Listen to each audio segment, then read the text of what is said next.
The microphone. Thank you. I can speak loudly enough without microphone, but I will use microphone so we can maybe our brain can understand better. Okay, so thank you, Hanifa, and thank you for being here. I know it's really competitive, and having you here is really kind of deep delight. And today I'd like to share a model for brain education for empowerment of women. And I'm really happy to share this presentation during this SSW. And also it's excited to be sharing and celebrating with the Dana Foundation's initiative, Annual Brain Awareness Week. It's actually starting from next week. Mm-hmm. And so it's kind of linked is women and also brain. It's a good timing. And Korea Institute of Brain Science, here we have small logo, is an NGO consultative status with EXA. And we established in 1990 in Korea to do kind of research and also education in order to promote and also actualize the potential of human brain. So I want to share about the women's empowerment and based on my experience and also some of the ideas. So this is the photos we're using in Korea in the school. You can see maybe it's somehow different, like here, tapping each other. Sometimes it's really not often seen here in the United States, but touching in Korea is kind of friendly motion sometimes. So doing some exercises and then brain education, and also for parents and teachers, and also elder peoples. What is women's empowerment? So I'd like to start with my personal experience, growth and empowerment as a woman. Of course, there are many kind of dimensions we have to consider, but it's my personal sharing.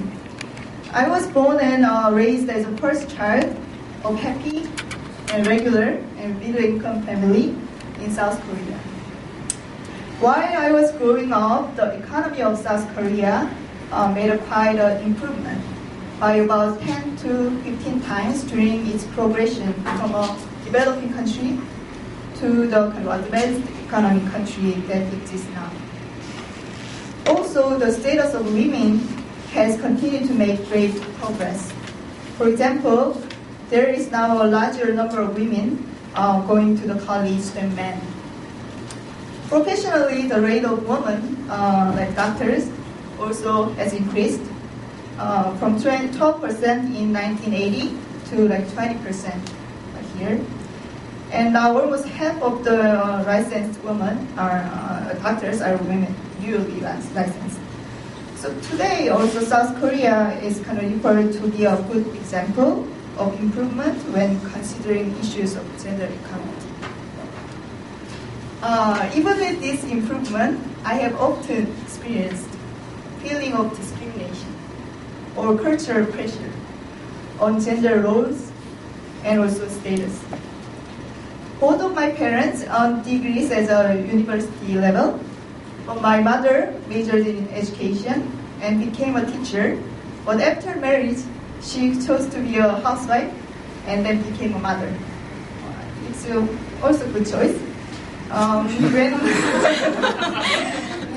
I was born, my entire family, and especially my grandparents, were disappointed that as the first child of the family, I was not born.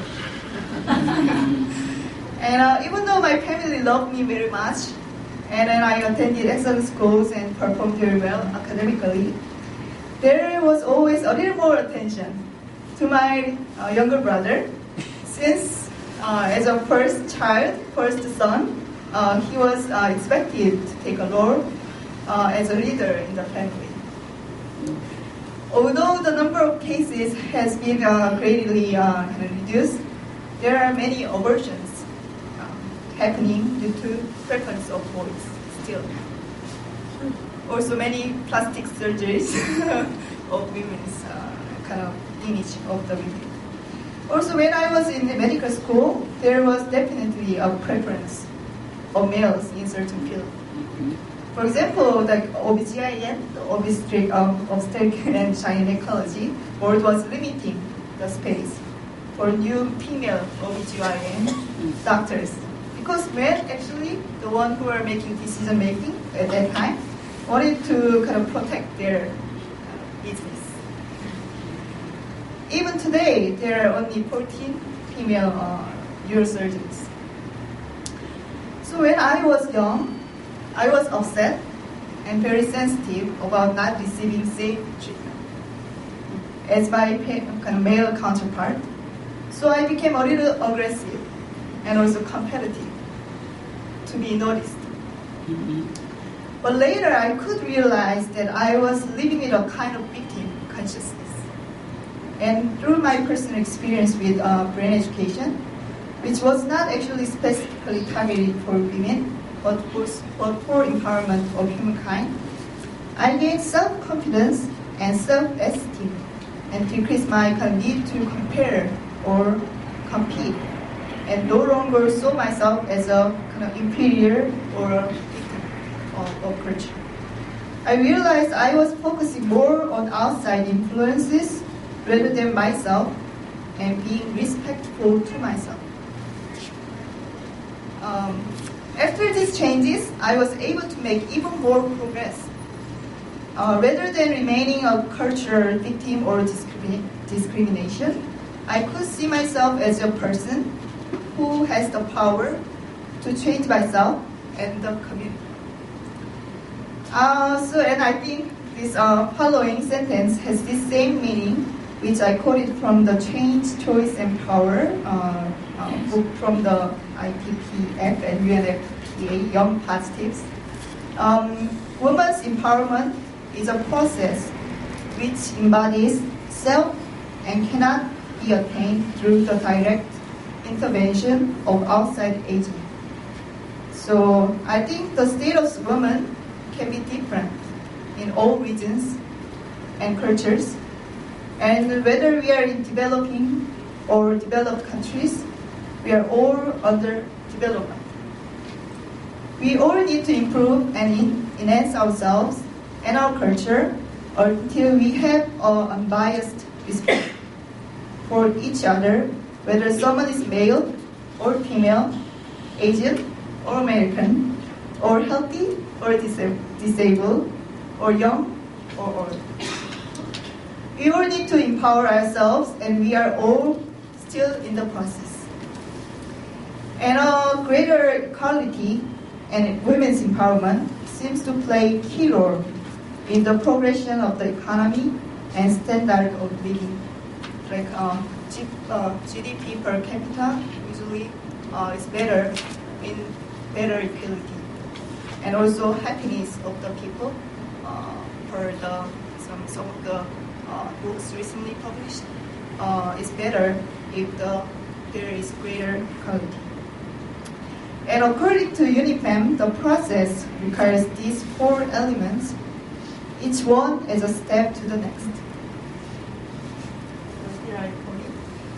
Acquiring knowledge and understanding of gender relations and ways in which these relations may be changed. Developing a sense of self-worth, of belief in one's ability to secure desired change, and also the right to control one's life. Gaining the ability to generate choices and exercise bargaining power. Developing the ability to organize and influence the direction of social changes to create more just social and economic order, and nationally and ultimately internationally.